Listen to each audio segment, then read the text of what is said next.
હિના કિનારીવાલા અમદાવાદથી, અને આજે લીવ અગેન પ્રોગ્રામમાં આવી રહી છું, જે હિના પંડિત દ્વારા બહુ જ સરસ રીતે સંયોજન કરીને સરસ રીતે થઈ રહ્યો છે.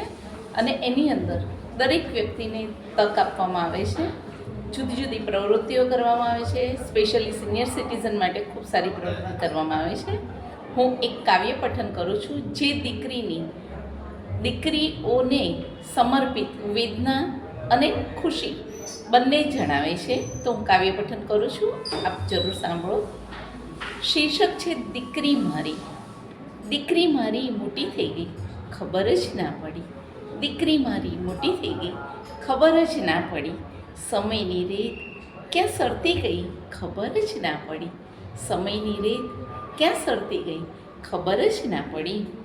આંગળી પકડી ચાલતી, રસ્તો ચિંતી થઈ ગઈ. આંગળી પકડી ચાલતી, રસ્તો ચિંતી થઈ ગઈ. તેની કાળજી લેતા કાળજી લેતી થઈ ગઈ. તેની કાળજી લેતા કાળજી લેતી થઈ ગઈ.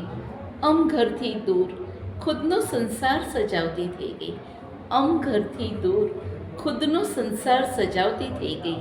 અમારી દીકરી જોને પોતે દીકરીની મા બની ગઈ. અમારી દીકરી જોને પોતે દીકરીની મા બની ગઈ. દૂરથી જોઈ હરખાઈએ દીકરી મોટી થઈ ગઈ. દૂરથી જોઈ હરખાઈએ દીકરી મોટી થઈ ગઈ. સુખની સરવાણી અને પ્રભુ આશીષ હર હંમેશ રહે. સુખની સરવાણી અને પ્રભુ આશીષ હર હંમેશ રહે. દીકરી મારી મોટી થઈ ગઈ, ખબર જ ના પડી. દીકરી મારી મોટી થઈ ગઈ, ખબર જ ના પડી. સમયની રેત ક્યાં સરતી ગઈ, ખબર જ ના પડી.